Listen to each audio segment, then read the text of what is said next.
que muchas personas tienen problemas, como yo padezco muchas veces de alergia, y están diciendo que uno de los mejores medios para aliviar la alergia es miel silvestre, pero miel silvestre del área donde usted vive, porque ellos siempre están polinizando por, digamos, las flores alrededor de esa área, entonces esa es la ayuda para la alergia.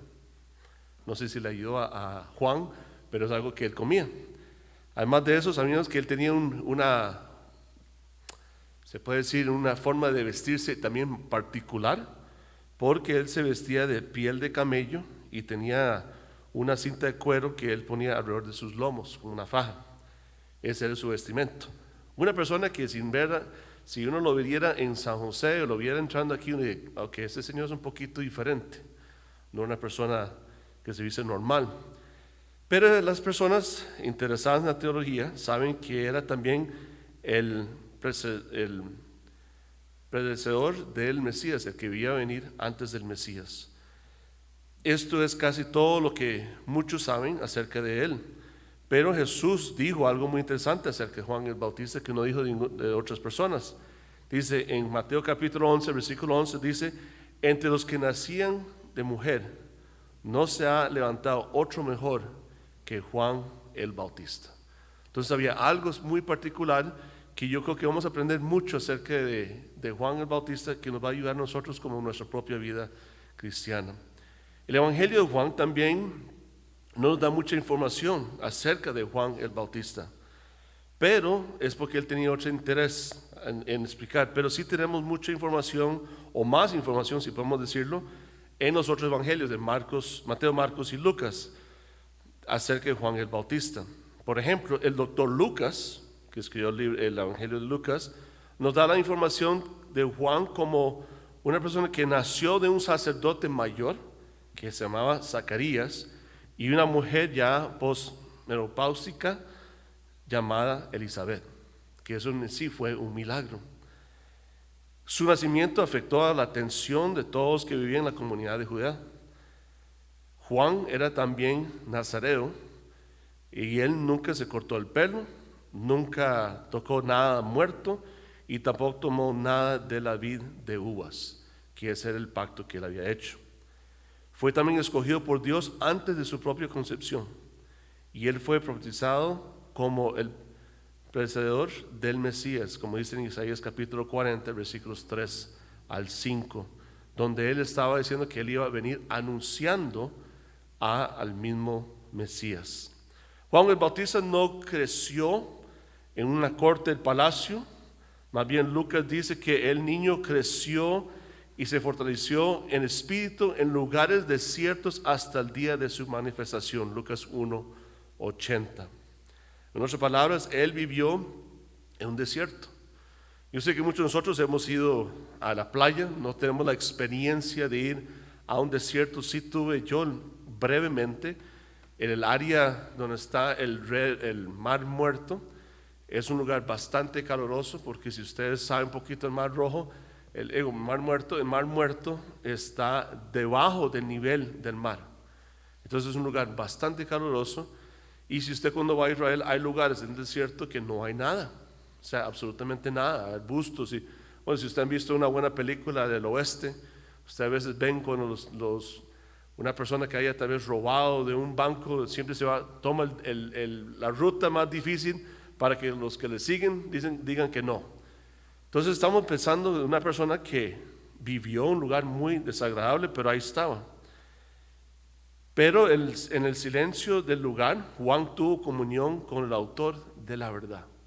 En otras palabras, yo creo que fue un tiempo en el cual él, al estar en el desierto, era un tiempo donde él tuvo su relación con Dios y pudo conocer más y más de Dios. Que a veces eso nos ayuda a nosotros a entender que a veces nosotros tenemos que alejarnos de todo para tener ese tiempo con Dios. A veces estamos tan saturados con tanta cosa que está pasando alrededor de nosotros, que para que uno pueda en verdad tener ese tiempo de escuchar a Dios, hay que a veces alejarse de todo. También él estaba lleno del Espíritu Santo. Dice ahí en Lucas capítulo 1, versículo 15, que él estaba lleno del Espíritu Santo. Vivió por el principio y fundamento del reino de Dios, un estándar que el pueblo de Israel había fallado en seguir, que dice en Deuteronomio capítulo 8, versículo 3, la última parte, que dice que no solo del pan viviera el hombre, más de todo lo que sale de la boca del Señor, de Jehová, vivirá el hombre. Yo sé que esa frase lo han agarrado para un restaurante, ¿verdad? ¿Saben cuál es? No, algunos sí, bueno, el Taco Bell, exacto. Pero lo que está diciendo aquí, que lo que nosotros necesitamos, hermanos, es que necesitamos nosotros del Señor, más que la comida. Y es algo que Él vivía. Él no vio la importancia de la comida, Él vio la importancia de crecer en el Señor. Cuando Juan sale del desierto para confrontar y condenar a la nación de Israel, él era muy diferente a muchos de los líderes religiosos que la gente estaba acostumbrada. Como decimos, él estaba vestido de piel de camello, una cuerda de cuero como faja, una dieta interesante, langosta con miel. Mientras que los saduceos, los sacerdotes, escribas y herodianos estaban vestidos en sus trajes finos, alimentados bien de carne, de vino. Juan estaba vestido de una forma humildemente. Cuando los saduceos y los fariseos vinieron a él para hablarle de su práctica del bautismo, Juan no quería hablar con ellos y les dijo más bien, eso lo encontramos en Mateo capítulo 3, generación de víboras, les dijo, ¿quién os enseñó a huir de la ira venidera? Haced pues frutos dignos de arrepentimiento y no penséis decir dentro de vosotros mismos, a Abraham tenemos por padre, porque yo os digo que Dios puede levantar hijos a Abraham aún de estas piedras. O sea, una persona que él no le temía a la autoridad, en ese tiempo que era la autoridad religiosa. Los élites religiosos querían matarlo, pero no podían porque él tenía una multitud de personas que lo seguían, que es curioso. Y que le sigan a él porque él decía la verdad y que porque él les hablaba acerca del arrepentimiento de sus pecados. En otras palabras, era una persona que se preocupaba por cómo ellos andaban en su vida. Juan era un hombre extraordinario como cualquier hombre, pero era un hombre. Por eso el escritor Juan lo presenta como, en versículo 6, un hombre enviado de Dios, el cual se llamaba Juan. Era una persona extraordinaria y uno decía, wow, es una persona muy, muy espiritual, pero al mismo tiempo era un hombre. Veremos entonces que este hombre, ¿por qué era tan especial? Les invito a que vamos aquí ahora el pasaje. En el versículo, ya hemos leído los versículos, pero quiero repasar algunos. Dice ahí en el testimonio de Juan, versículo 19, este es el testimonio de Juan cuando los judíos enviaron a Jerusalén sacerdotes y levitas para que le preguntasen, ¿tú quién eres? El asunto de la verdadera, muy importante para Juan. Aparece en repetidas veces la contestación de Jesús en su ministerio sobre la tierra acerca de lo que era la verdad. Vemos que Juan el Bautista se reta a los judíos, los líderes religiosos que reinaban en Israel a través del templo. Su interés principal era de la autoridad. ¿Quién tenía el derecho de proclamar la verdad? Es lo que ellos venían a preguntar. Porque vemos las preguntas. Por ejemplo, en el versículo 19 le preguntan, ¿tú quién eres? Versículo 21, ¿qué pues? ¿Eres tú Elías? Versículo 21 también dicen, ¿eres tú el profeta? Versículo 22 dice, pues ¿quién eres? Para que demos respuesta a los que nos envían. ¿Qué dice de ti mismo? Y después el versículo 25, ¿por qué pues bautizas si tú no eres el Cristo, ni Elías, ni el profeta? Ellos querían ver qué era la autoridad con quien él podía venir y decir las cosas que él estaba diciendo. Pero la verdadera pregunta se puede hacerlo así: ¿quién se cree que eres? ¿Quién se cree usted quién eres? que nos vengan a nosotros a decir estas cosas o que vengan a bautizar. De acuerdo a los estándares del mundo, y eso es muy interesante cuando uno se pone a pensar hoy en día, pero de acuerdo a los estándares del mundo de hoy, y en el tiempo también de Juan el Bautista, el que tenía más poder tenía el derecho de determinar qué es verdad y quién puede proclamarlo. Hoy en día vemos lo mismo. La gente que tiene más autoridad, ellos creen que son las personas que pueden decir qué es verdad y no es verdad y quién puede proclamarlo. Lo vemos hoy en día en las noticias, vemos hasta en los medios sociales quién dice la verdad y quién, yo tengo más poder, yo lo elimino a usted de Twitter, no, usted no puede decir nada. Eso es casi igual lo que me estaba pasando en el tiempo de Juan el Bautista. Ahora, los estándares religiosos es diferente. Solo aquellos que son dignos pueden ser el recurso de la verdad y solo debemos escuchar a los que poseen todos los requisitos religiosos.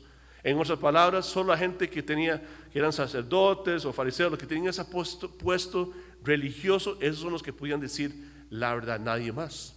Por eso vinieron a cuestionar a Juan el Bautista. Él predicaba en la región ruda de Judá y no clamaba poder del mismo. Él no estaba pidiendo nada, pero él solo es el área donde él creía. Y entonces por eso esas personas, este pastor del desierto que era un poco extraño y ultra dogmático, era el enigma de los élites religiosos. Entonces ellos tenían algo contra él. Él predicaba en la región, como dije, una parte ruda de Judá. También él no quería fama, ni quería crédito. Porque vean las preguntas que les acabo de decir y vean las respuestas que él tiene. Por ejemplo, en versículos 19 y 20, la pregunta era, ¿tú quién eres? Y él dice, yo no soy el Cristo. Versículo 21, ¿eres tú Elías? Y él responde, no soy. Versículo 21 también dice, ¿tú eres el profeta? Y él respondió fácilmente, no. ¿Qué dice de ti mismo? Y él respondió, yo soy la voz de uno que clama en el desierto. Versículo 22 y 23. Él no quiso tener ninguna fama. Eso no era el propósito de él. Él lo que dio a entender era, yo no soy la fuente de la verdad. Yo solamente doy testigo a la persona que es la verdad. Él estaba preparando camino a la persona que iba a ser en la verdad. Vemos ahí en versículo 20. Confesó y no negó, sino confesó, yo no soy el Cristo. Curiosamente, cuando vemos ese versículo, al tratar con cuestionar a Juan, los líderes religiosos usaron una lista de chequeo. ¿Eres el Cristo? ¿Eres Elías? ¿Eres el profeta? ¿O eres otro en autoridad? Juan les contó antes de que ellos pudieran hacer la pregunta. Él les dijo, yo no soy el Cristo. Antes que ellos empezaran a preguntarle, yo no soy el Cristo. ¿Pero por qué él estaba usando esa palabra? Bueno, Cristo es una palabra traducida de la palabra hebrea Mashiach, que significa Mesías en hebreo. ¿Qué significa el ungido? Esa es la persona que estaban ellos esperando y por eso él quería declarar que yo no soy el ungido. En el Antiguo Testamento encontramos que los reyes de Israel eran escogidos por Dios. En la ceremonia pública el sacerdote ungía la cabeza de aceite de olivo y haciéndolo el ungido. Pero sabemos que muchos de los reyes, más bien la mayoría de los reyes, no vivieron a ser el verdadero ungido, especialmente ni el rey David. Pero por siglos los profetas proclamaban que vendría una persona que sería el ungido, un rey que iba a agradar a Dios perfectamente, guiar la nación para reclamar la promesa del pacto y reinar sobre todo el mundo, como dice en Salmo capítulo 2.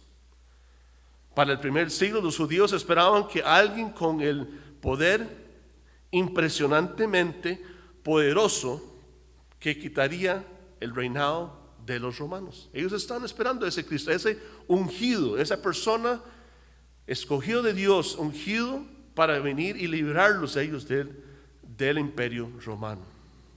Juan dijo claramente, yo no soy ese Mesías. Él quería aclararlo. Él no quería toda la atención para él. Él estaba tratando de decir, no, es otro, yo no soy. Versículo 21. Y le preguntaron, ¿qué pues? ¿Eres tú Elías? Dijo, no soy. ¿Eres tú el profeta? Y él respondió, no. Al preguntar Juan otra vez que si era el profeta Elías, como sabemos que no murió, ¿correcto? Porque él fue llevado en un carro de fuego. Ahora que está en la moda que todo el mundo quiere carro eléctrico, nadie está pidiendo carro de fuego. Ese sí era el mejor porque usted no muere en ese carro, ¿verdad? Pero como dice en 2 Reyes capítulo 2 versículos 11 y 12, Malaquías da una profecía que vendría un profeta como Elías, no Elías, pero como Elías. Dice en Malaquías capítulo 3 versículo 1 y también capítulo 4 versículos 5 al 6, para anunciar la venida del Mesías.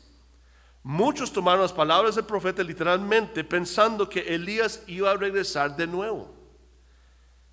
Juan el Bautista sí cumplió con esta profecía, pero él no era Elías. ¿Ok? ¿Me voy a entender? Él no era Elías, él solo cumplió con la profecía que era alguien como Elías.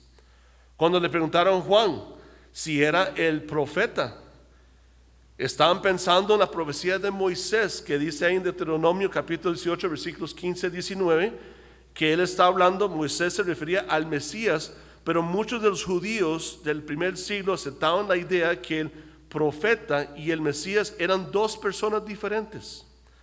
Aún hoy en día la idea común es una idea común entre los judíos, pero el predicador del desierto era un profeta, pero no era el profeta.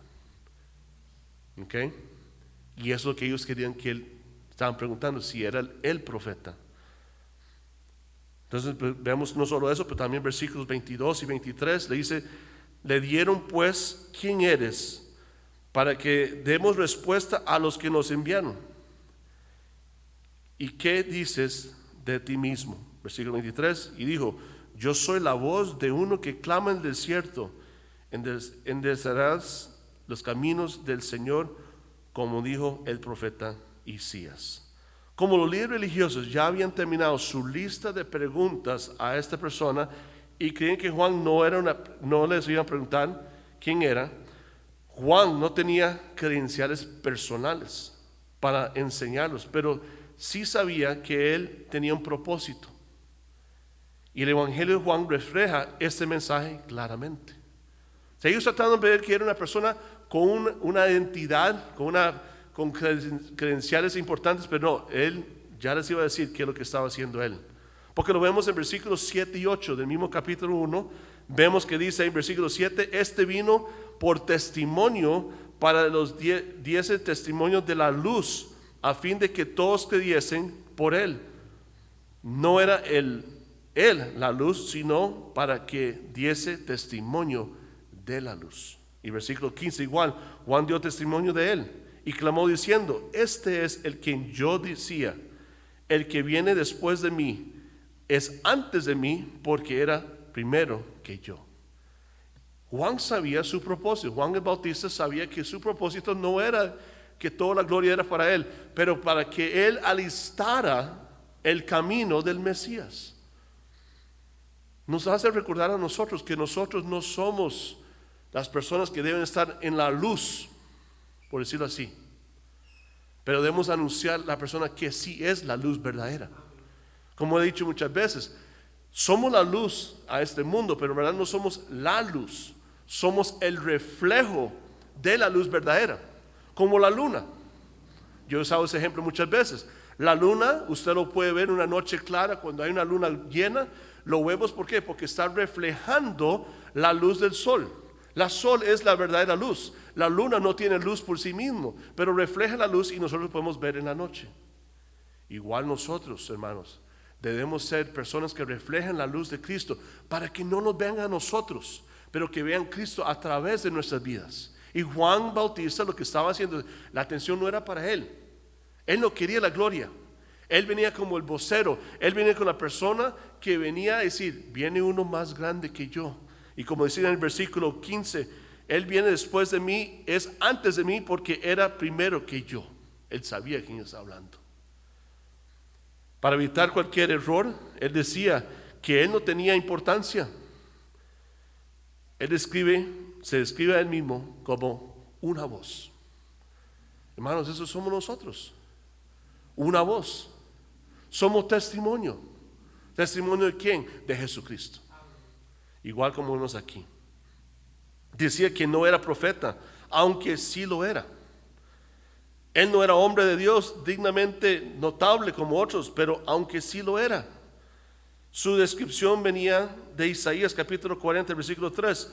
Voz que clama del desierto, preparar camino a Jehová, enderezar calzado en la soledad de nuestro Dios.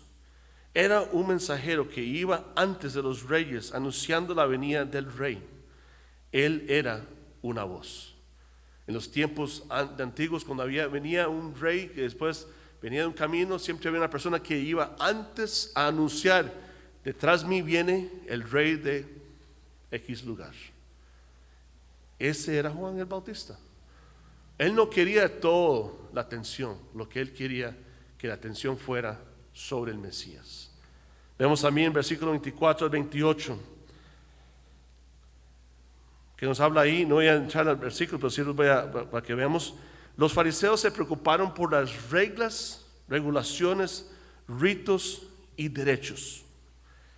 Ellos habían establecido como las autoridades religiosas. Ellos estaban molestos que Juan estaba bautizando sin credenciales apropiados. El bautismo judío, para que ustedes sepan, porque es lo que ellos venían a preguntar. Ellos, como dice en versículo 24, habían sido enviados, eran por los fariseos. Los fariseos querían saber por qué este señor que está bautizando, quién le daba la autoridad. Como dice en versículo 25, le preguntaron y dijeron: ¿por qué pues bautizas si tú no eres Cristo, ni Elías, ni el profeta? Entonces él le responde en versículo 26. Juan les respondió diciendo: yo bautizo con agua, mas en medio de vosotros está uno a quien vosotros no conocéis. Hermanos, lo que él venía, para que ustedes entiendan lo que es el bautismo, porque era tan importante en ese tiempo. El bautismo judío era un ritual para los nuevos gentiles que se habían convertido al judaísmo. ¿Ok? Entonces el ritual era que ellos se inmersían en agua purificada como algo simbólico de la limpieza de sus pecados antes de entrar a la comunidad hebrea del pacto. Entonces ellos estaban bautizándose para hacer un tipo de ceremonia en la cual ellos ya no eran gentiles, querían limpiarse todo su pasado para pasar a ser parte de la comunidad judía. Ahora, el problema es que el gentil eso podía solo administrarlo por los sacerdotes, de acuerdo a lo que ellos decían. La intención era para convertir a los gentiles y no a los judíos que eran nacidos bajo el pacto de Abraham con Dios. Pero Juan el Bautista estaba bautizando también a los judíos. Entonces, espera un segundo. ¿Quién le da autoridad para destruir lo que es? Él no tiene ni las credenciales para bautizar. No está haciendo como nosotros hacemos. Y no solo eso, él no estaba bautizando en el agua purificado del templo. Lo estaba haciendo ¿qué? En un río sucio. Por eso estaban molestos. Entonces él lo que estaba tratando de hacer era: pero estos son reglas, escúchenme bien, fueron reglas de los hombres, creados por los hombres. No eran reglas de Dios. Esto era un ritual que ellos mismos habían creado. Entonces, pónganse a pensar, ellos habían llegado al punto donde ellos creían que este era un ritual que tenía que hacerse, pero al punto donde ellos creían tanto que decían que estaba en la Biblia o en las leyes de la Torah, pero no lo estaba, porque era algo que ellos habían inventado, como muchas de las leyes que los mismos judíos habían inventado, especialmente el día sabático. Curiosamente, hoy en día hay gente que inventa un montón de reglas que no están en la palabra de Dios, y ya estamos tan acostumbrados a hacerlo que pensamos: ahí debe estar. Entonces hay que tener mucho cuidado. Entonces, Juan le dio un rito, dio el rito de bautismo como una nueva aplicación. O sea, él agarró lo que ellos estaban haciendo y les dijo a los judíos que se bautizaran para arrepentirse. Debido a tu pecado, está fuera del pacto de Abraham, decía, con Dios. Debes arrepentirte como un gentil y venir a Dios como si fuera por primera vez. El resultado era, muchos vinieron. Juan admite que el bautismo era simbólico a la necesidad de arrepentimiento, la necesidad de un Mesías. Pero Juan cambió el tema y anunciaba que era ya de venir. Entonces, lo que él está tratando de decir es que el bautismo que él estaba enseñando era que ustedes necesitan arrepentirse. No solo los gentiles, también ustedes los judíos. Es necesario que también ustedes se arrepienten. Pero después él cambia, porque ahí está en versículo 27. Este es el que viene después de mí, el que antes de mí, el cual yo no soy digno de desatar el cordero de su calzado. Esas cosas sucedieron en al otro lado del río Jordán, donde Juan estaba bautizando. Entonces él cambia todo el tema de eso, no solo del bautismo, porque ellos querían saber quién le dio a usted la autoridad. Él sabía, pero él lo que dice, no, es que es para que entienda, es que viene uno más grande que yo. Otra vez él mete el mensaje, va a venir uno que es más grande que yo. Entonces es bonito como lo vemos aquí. De por sí Juan era testimonio de la verdad, no era la fuente de la verdad. Y él sabía eso. Podemos decirlo de esta forma, y me encanta este ejemplo. Juan el Bautista era una lámpara, pero no era la luz. Usted y yo debemos ser lámparas, pero sin la luz no funcionamos, solo somos un adorno. Yo por mucho tiempo tenía una lámpara bien bonita en mi casa. Se me dañó, entonces yo traté de arreglarlo y al fin lo arreglé. Y lo tenía ahí bonito, es una lámpara que a mí me gusta tenerlo ahí por el sillón, si voy a leer, tener esa luz ahí. Y alguien me lo botó y lo quebró, ya no funciona. Pero mucho tiempo estaba ahí bien bonito el adorno, no funcionaba. Y yo lo traté de enchufar y casi me quemo la casa. De todo me pasó con esa lámpara. Era una bonita lámpara, pero no funcionaba, no daba luz. ¿Para qué sirve? Juan el Bautista sabía que era una lámpara, pero la luz es Cristo. Usted y yo podemos ser una lámpara bien hermosa. Para muchos, ay, qué buena esa persona. Wow, es muy inteligente. Tiene tantas habilidades. Pero si no tiene la luz, ¿para qué sirve? ¿Para qué sirve? Versículo 29. El siguiente día vio Juan a Jesús que venía a él y dijo, he aquí el Cordero que quita el pecado del mundo. O sea, el siguiente día, el momento que Juan estaba esperando, llegó. Ese día tan esperado, el que había anunciado, llegó. Él vio a Jesús, lo identificó no como un rey de Israel, no como el profeta, ni como el Mesías, pero el Cordero de Dios. Una referencia del Cordero de la Pascua en Éxodo capítulo 12, versículos 1 al 12. O la imaginaria mesiánica de Isaías, como que Isaías también habla de ese Cordero de Dios. Entonces vemos el versículo 30, dice, este es aquel que yo dije, después de que venía un varón, el cual es antes de mí porque era primero que yo. Versículo 31, y yo no lo conocía, mas para que fuese manifestado a Israel. Por eso vine y yo bautizándolo con agua. Algo muy interesante es estos dos versículos, porque Juan estaba sorprendido de ver a Jesús. Porque primero que todo, porque él lo dice en versículo 31, y yo no le conocía. ¿Es cierto eso? Claro que lo conocía. Lo conocía porque sabemos que su mamá, Elizabeth, era familia de ¿quién? De María. Entonces eran familia. Pero dice aquí y me imagino que en alguna ocasión hubo tal vez un tiempo donde ellos estuvieron juntos, pero en ese caso él no sabía quién era. ¿Cómo supo? Bueno, porque Dios se lo reveló a él. Privilegio reservado para los profetas. ¿Se acuerda que él tenía el Espíritu Santo? Y segundo, sabemos porque él admite que no sabía que este familiar era el Mesías. Juan no conocía la identidad de él. Sabiendo que Jesús era igual que Dios, vemos aquí que él era semejante a todos los hombres judíos. Nos había revelado. Él hizo como los demás hombres, excepto, sabemos que él no pecó. Pero no olvidamos que él es el Verbo, el autor de la verdad, el cuerpo humano, en un cuerpo humano, y nadie lo reconoció. A veces, hermanos, la verdad está al frente de nuestras caras y no lo vemos cuando pensamos en esto. Pero qué curioso que él no lo conoció hasta el momento que era apropiado para revelar.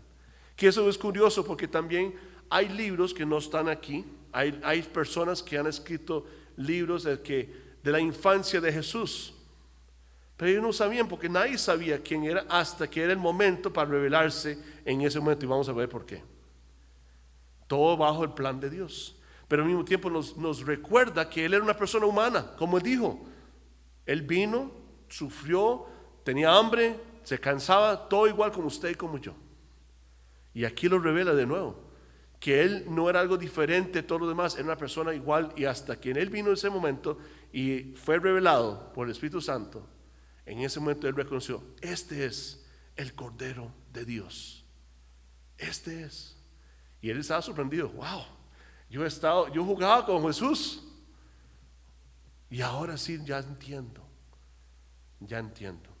Versículo 32.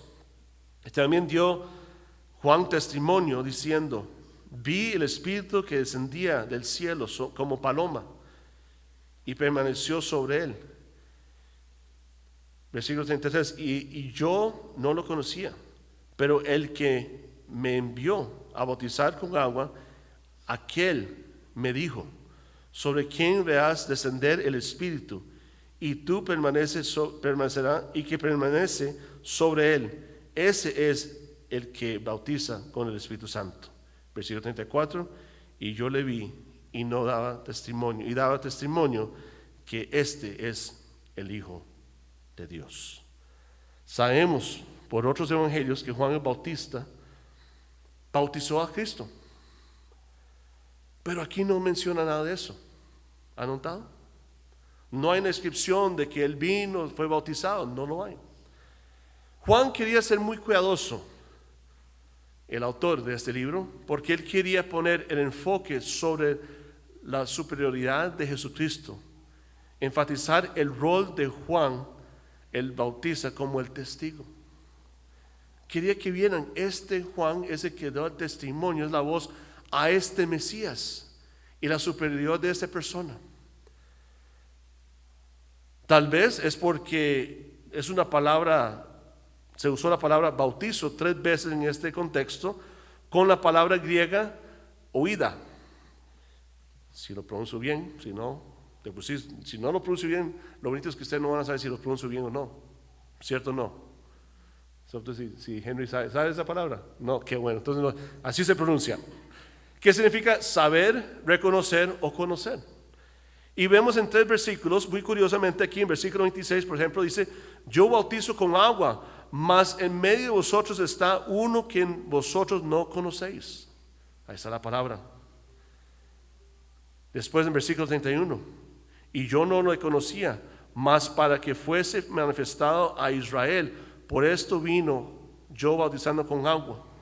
Y después el versículo 33, y yo no le conocía, pero el que me envió a bautizar con agua, aquel me dijo: sobre quien veas descender el Espíritu y que permanece sobre él, ese es el que bautiza con el Espíritu Santo.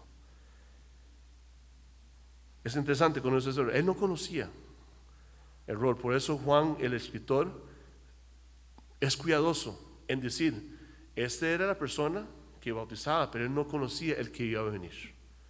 Igual como la luz es un símbolo de la verdad, el agua era un símbolo de la vida.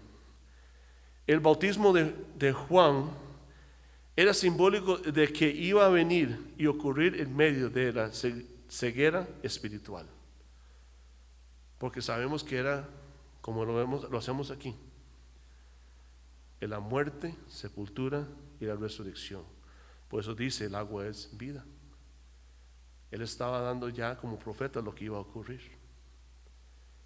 Y vemos eso cada vez, cuando vienen los Reyes Magos, le dan los 3 regalos, cada uno con significado, especialmente el último de incienso, que era que él iba a morir, nació para morir.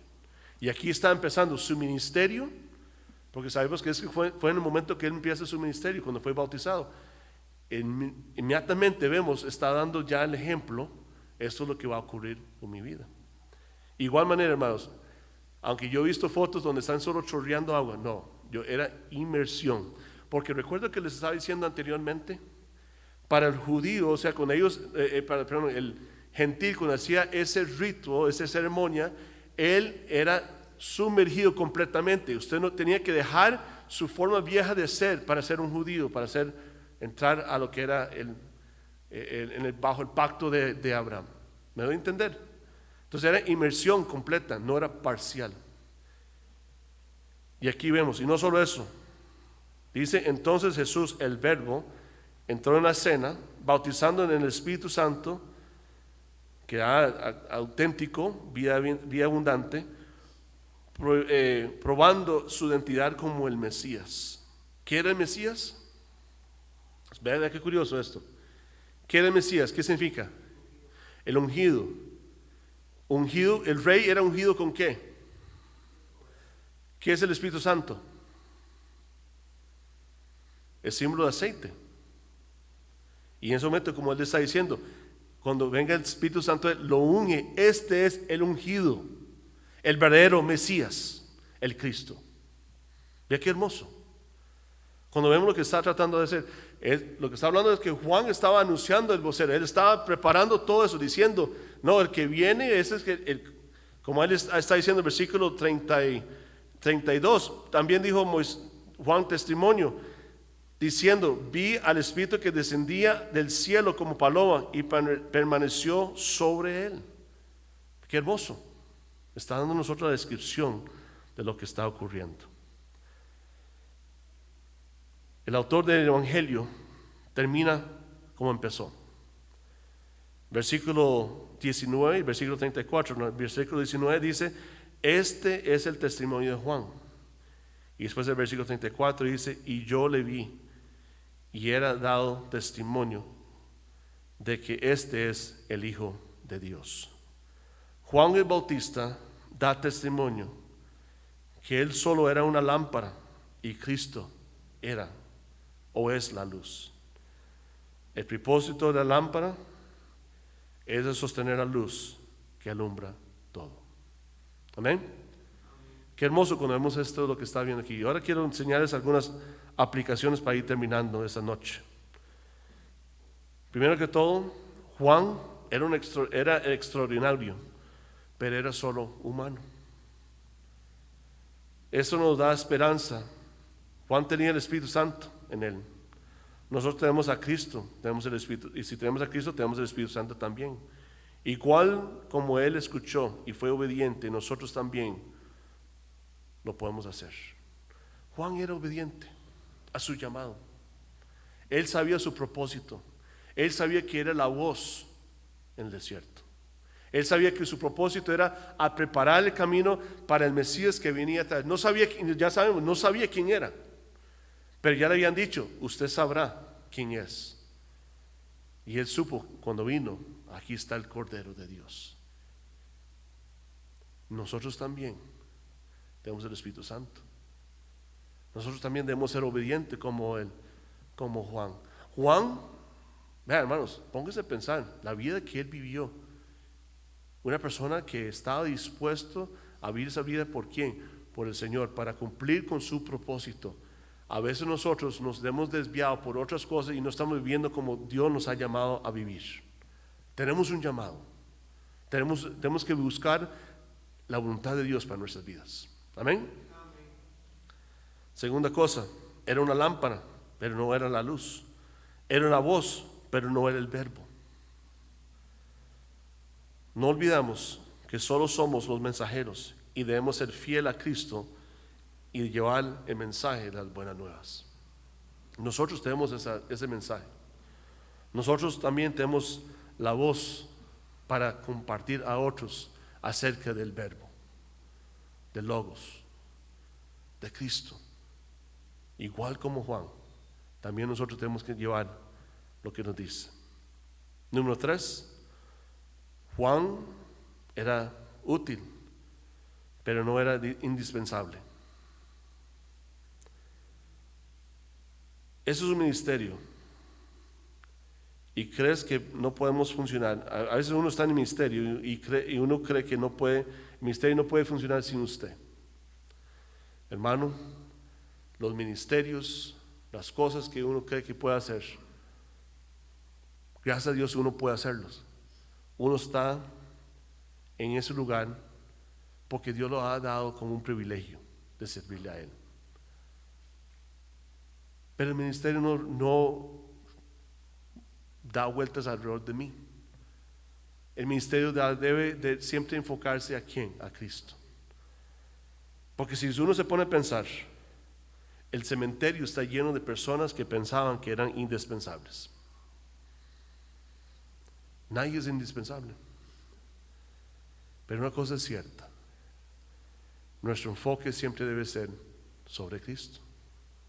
A mí me da tristeza cuando veo personas o pastores que llegan a un punto que ya su ministerio ha llegado a una etapa donde ellos creen, yo soy intocable. Ya la gente casi me adora cuando yo entro. Y hay gente que hace eso. Yo conozco, puedo decir que no son iglesias que yo recomiendo para nada, pero yo conozco pastores que entran hasta en su carrito de golf, entran hasta la plataforma. Aquí no puedo hacerlo porque aquí no hay campo. Estaba pensando tal vez una bicicleta. Pero en serio, hermanos, hay gente que ora y dice, hermanos, necesito recoger una ofrenda porque el jet que tengo está muy viejito, necesito uno nuevo. ¿Dónde está el enfoque? ¿En Cristo o en ellos mismos? Juan nos da un testimonio tan hermoso en la cual una persona humilde, que a él no le importaba cómo estaba vestido y lo que estaba comiendo. Lo que él quería hacer era ser la voz en el desierto. Él quería anunciar que el que viene atrás es el verdadero verdad. Es Cristo. Número 4. Juan era efectivo, pero permaneció humilde. La humildad es entendido en lugar de los planes. Es entendido cuando estamos en los planes de Dios, mientras yo ayudo a otros antes de mi persona. En otras palabras, cuando yo quiero ser una persona humilde, es porque quiero obedecer al Señor y quiero ayudar a otros, poner a otros antes que a mí. Como dije, Juan el Bautista ya tenía una multitud de que le seguían. Por esa multitud era porque los líderes espirituales, el élite espiritual de Jerusalén, no quería matarlo porque había demasiadas personas que lo seguían. Pero usted se pone a pensar en una persona que tiene una cantidad de personas que le siguen. ¿No piensa usted que esa persona se le puede subir a su cabeza y puede decir, ¿sabe qué? ¿Por qué no cada uno de ustedes me da una ofrenda para yo poder alimentarme hoy bien? Pero eso no es lo que él quería. Él sabía que era su propósito. Y para terminar, hermanos, usted y yo tenemos un propósito. ¿Cómo sé eso? Mi mamá me enseñó esto una vez. Usted y yo tenemos un propósito, y la razón que yo sé que tenemos un propósito y que debemos cumplirlo porque todavía estamos aquí. Pero al momento que su propósito ya termina, ya Dios te lo lleva a la casa, a su nuevo hogar. Pero usted está aquí. Hay que seguir y hacer el propósito en cual Dios nos ha llamado, seguir su voluntad y ser obedientes. Amén.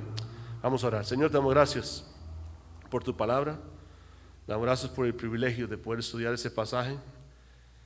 Un pasaje que en verdad es hermoso cuando pensamos que Juan vino con un propósito y lo cumplió. lo cumplió y Él fue el vocero para Jesucristo. Él fue quien anunció que venía uno que era más grande que Él, uno que había estado, que era antes de Él. Él anunció el Verbo hecho carne.